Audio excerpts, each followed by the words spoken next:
안녕하십니까. 송국근의 혼술 12월 20일 금요일입니다. 내년 4월 15일에 치러지는 그 21대 총선, 여야에게는 상당히 중요한 선거입니다.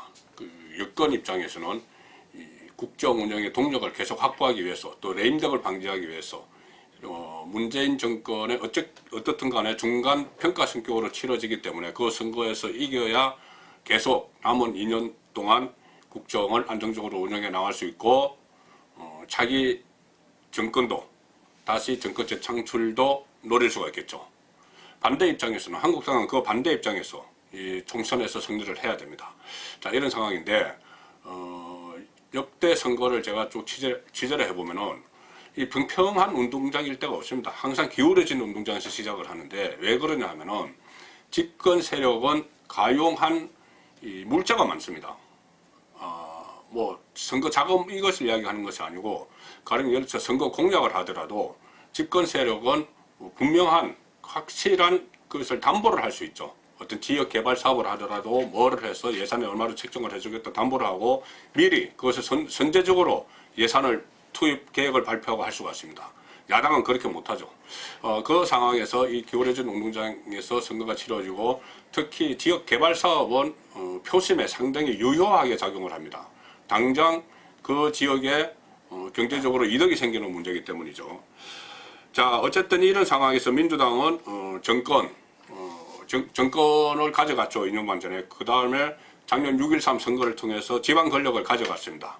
이제 남은 것은 의회 권력이죠. 의회 권력을 내년 총선을 통해서 확고하게 하기 위해서 지금 총력전을 펼치고 있습니다. 특히 과거의 친노무현, 친노 세력을 넘어서 친문 세력, 친문 정치권이 의회 권력을 장악하기 위해서 상당히 조직적으로 움직이고 또 물량 공세도 퍼붓고 있는 그런 상황이죠. 그래서 지금 청와대는 모든 것을 내년 총선에 올인하고 있습니다. 오늘 아침에 어제 그 차관급 인사가 있고 나서 한 언론 보도에서 종합한 것을 보면은 작년 6월부터 1년 반 사이에, 지금까지 1년 반 사이에 그 당은 아니고 청와대와 정부 행정부 인사가 무려 13번이 있었는데, 여기서 전부 다 총선에 출마할 사람들을 추려내는 그런 인사였습니다. 청와대의 참모진 교체가 8번이 있었고 1년 반 사이에, 개각, 그러니까 총리를 바꾸거나, 얼마 전에 이낙연 총리 바뀌었죠. 총리를 바꾸거나 장관, 차관을 교체하는 인사가 5번 있었습니다. 1년 반 사이에 13번이 있었죠. 자, 이 상황에서 지금 청와대는 총력전을 펼치기 위해서 청와대 출신 참모들이 줄줄이 출마 러시를 이루고 있습니다. 비서관을 지낸 1급 비서관급 이상만 해도 20명이 넘고, 또 행정관까지 포함하면 행정관급은 뭐 2급입니다. 2급, 3급도 있고, 이 행정관까지 포함을 하면 모두 청와대 참모 출신 70명이 넘는 사람이 출마 체배를 차리고 있다고 합니다.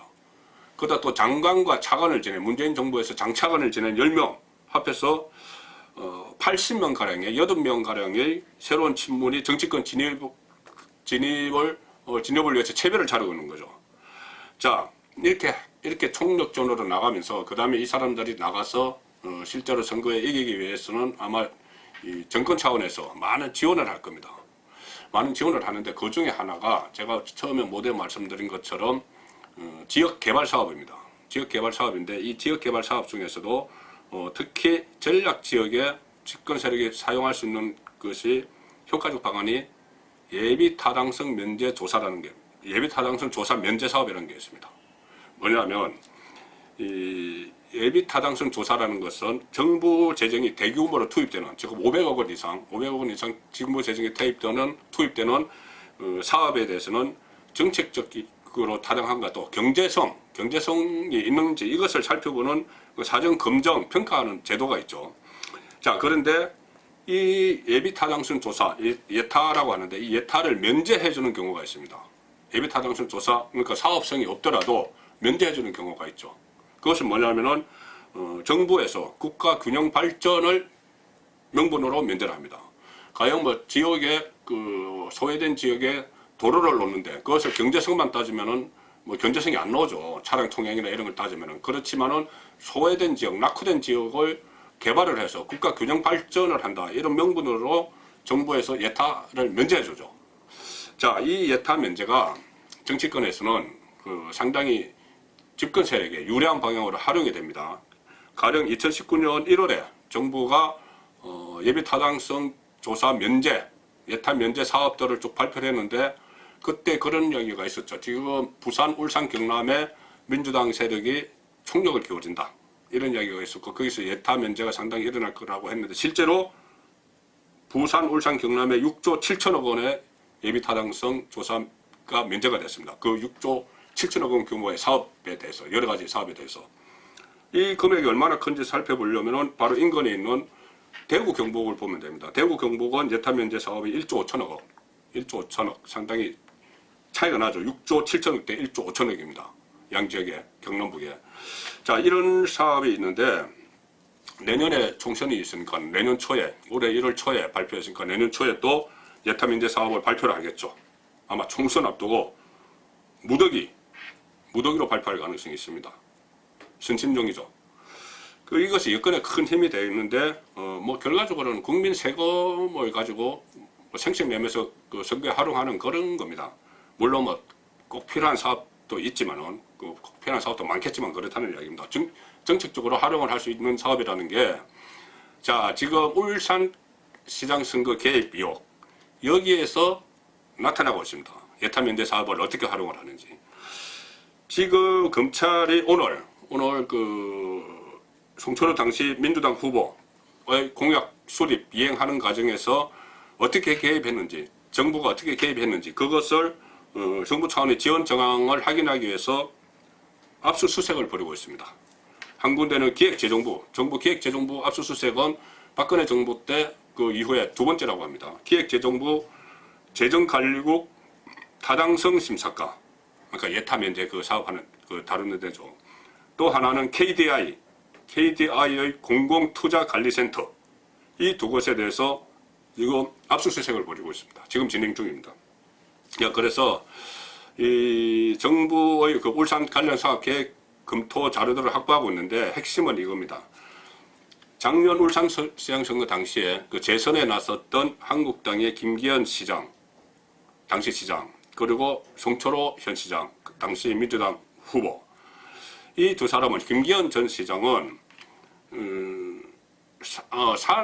산재 모병원이라는 걸 추진했습니다. 산재 모병원, 그 어머니 못자 써서 산재 모병원이라는 거를 공약으로 내세웠는데 이 산재 모병원은 당연히 500억 이상이 들어가기 때문에 한 2천억 규모가 됩니다. 예타 조사를 받았죠. 근데 예타 결과 안 된다, 사업성이 없다, 경제성이 없다, 이렇게 해서 탈락했습니다.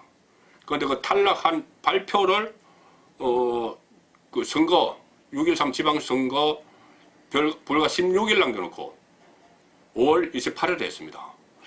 자, 그렇게 했는데 그때 송철호 시장은 산재 모병원이 아니고 공공병원 건립, 이렇게 내걸었습니다. 공공병원 건립은 물론 산재 환자들도 치료를 하지만은 울산 시민 전체가 이렇게 혜택을 보도록 하겠다, 이렇게 하면서 공약을 했죠.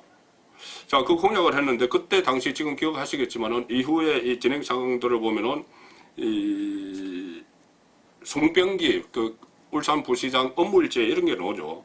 2017년 10월 11일에 뭐 공공병원 공약, 산재 모병원 자초되면 좋음, 그러니까 김기현 후보가 공약했던 산재 모병원 자초되면 좋음, 이렇게 업무일지에 나와 있습니다. 자초, 여기 동그라미까지 쳤다고 합니다. 그런데 제가 조금 전에 5월 28일 날 그 예타에서 탈락했다고 했죠. 근데 벌써 그 2017년 10월 11일이면 7개월 전에 산재 모병원 자초시킬 그런 계획을 세우고 있었던 거죠. 한국당의 공약을 자초시킬 계획을 세우고 있었던 거죠. 그리고 그 시점에 또 그 업무일지를 보면은 뭐 송병기 일행이 청와대 사회정책비서관 이진석 비서관을 만나서 공공 그 사업비 같은 걸 논의를 했습니다. 그리고 또 장모 선임 행정관, 민주당 출신인 장모 선임 행정관을 만나서는 또 이 산재 모병원 대신 송철호 후보의 공약인 공공병원을 건립해야 하는 쪽으로 가자, 이런 뭐 논의를 했다는 또 그런 뭐 자료 같은 것도 나오고 있습니다. 그래서 결국은 이 송철호 후보가 내건 이 공공병원 이것을 공약으로 내세웠는데 그 공약으로 내세웠고 이것을 상당히 본인들이 자신을 했습니다. 마치 청와대와 이야기가 다 끝났다는 식으로 됐고 실제 그것이 선거 후에 이 공공병원인데 이것을 또 약간 고쳐서 산재 전문 공공병원 이렇게 추진을 해서 이 사업이 예타 면제가 됐습니다. 예비탄생 면제가 돼서 지금 추진이 됐고 예산이 확보가 돼서 곧 착공을 한다고 합니다. 자, 이런 그러니까 이 집권 세력이 가지고 있는 이런 어떤 그 가능한 이 수단들을 가지고 총선에 임할 수가 있죠. 이번에도 지방선거에서 울산시장 선거에서 그런 식으로 이 효과를 봤으니까 총선에서도 재활용할 가능성이 높죠. 그렇게 되면은 내년 총선도 또다시 청와대가 기획하는 관건 선거가 될지도 모릅니다. 그렇기 때문에 지금 의혹이 제기되고 있는 울산시장 선거의 청와대 개입 의혹 이것뿐이 아니고 많지 않습니까? 그 하명수사 이야기도 있고 또 상대방 경선 후보를 주저앉히기 위해서 오사카 총영사 자리를 제안했다 이런 말도 있고 여러 가지 있습니다. 그 관건 선거 의혹, 청와대 개입 의혹을 낱낱이 진실을 규명을 해야지 총선에서는 그런 일이 없을 겁니다. 송근의 혼술이었습니다.